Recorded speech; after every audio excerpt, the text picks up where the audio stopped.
What's up, gang? I just wanted to tell you a little bit about my practice. Um, really, I'm just like,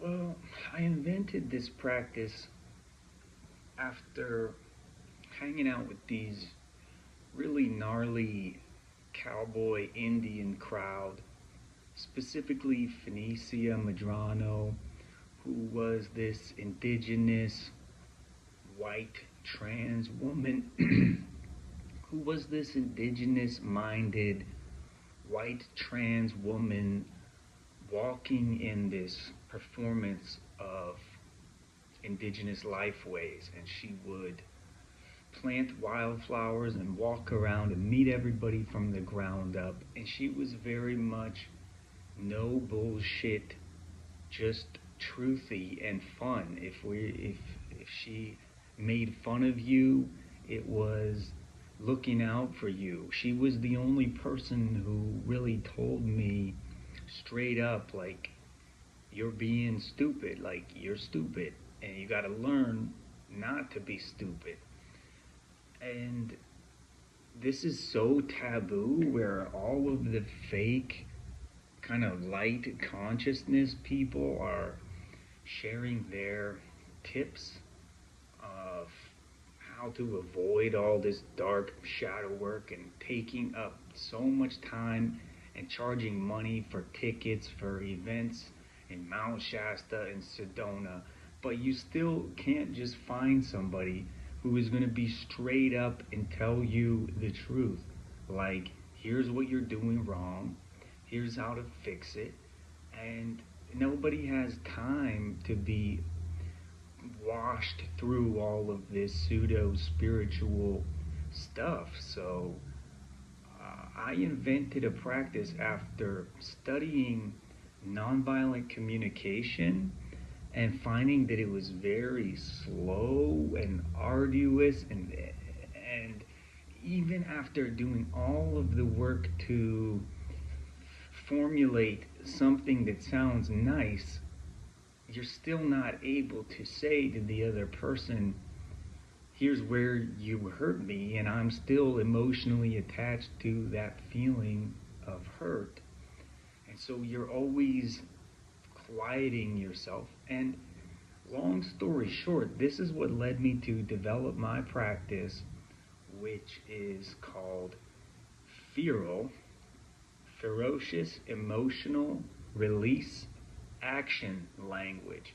And it sounds complicated, but it really just means you are given a safe place to just let your emotional words and feelings fly. I want you to be able to scream and shout and cuss and use put downs and get this feelings off your chest, but I don't encourage violence. This is like imagining a glass bulletproof dome between you and the people you have issues with, where you cannot touch one another, you cannot violate one another's physicality, but you are very welcome to let your emotions fly. And if something is sus, you can interrupt. This is very Socratic in that you can interrupt, you can shout, you can stomp your feet. This is very much encouraged. And yeah, this is my healing practice that is very misunderstood by the world because I'm simply don't have time for people's BS. And if I feel someone's BSing me, I'm going to chop it down right away. I'm going to instantly stop it. I'm going to interrupt. I'm going to say that is BS. And this, I would encourage people to learn how to be more of a tactful asshole. I want you to be tactful in no BS. Just say what you have to say. And I shouldn't have to say this, and it's in fact common sense and common knowledge, but I intend to improve on the people who trying to, for whatever reason, offer help to the world and just give you permission to not be so censored. So this is my little intro to F.E.R.A.L, Ferocious Emotional Release Action Language. Our emotions are moved by blood. Our blood moves our emotions, and it is very much good to get your blood pumping. It is very much part of the whole process of healing to find whatever is traumatizing you, whatever is causing your heart rate to go up, and use that energy towards something constructive.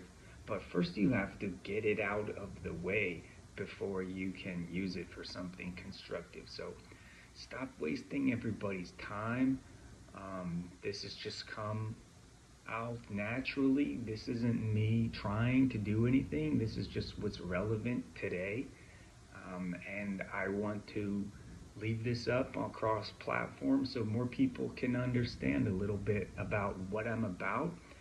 I have a little bit of a history of being this asshole to everybody, and I want you to know why. And my therapy involves holding you accountable, and I'm not going to waste my time trying to censor myself using light language and positive vibes only and all that stuff to do that. And a lot of conscious people, spiritual community will say that they are doing this, but as long as they are in that, stuck working in that workspace, you're really not allowed to be truthful, funny, and abrasive when it's effective.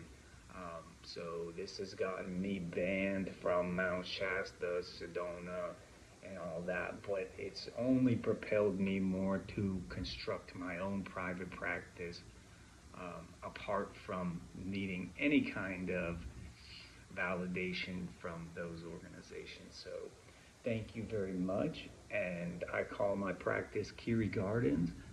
Gardening is at the heart of everything that I do, and gardening involves getting a little dirty in the mulch and getting your fingernails dirty. And that's what my healing and my language and my therapy is all about. So thank you for your attention, and I hope you have a wonderful day.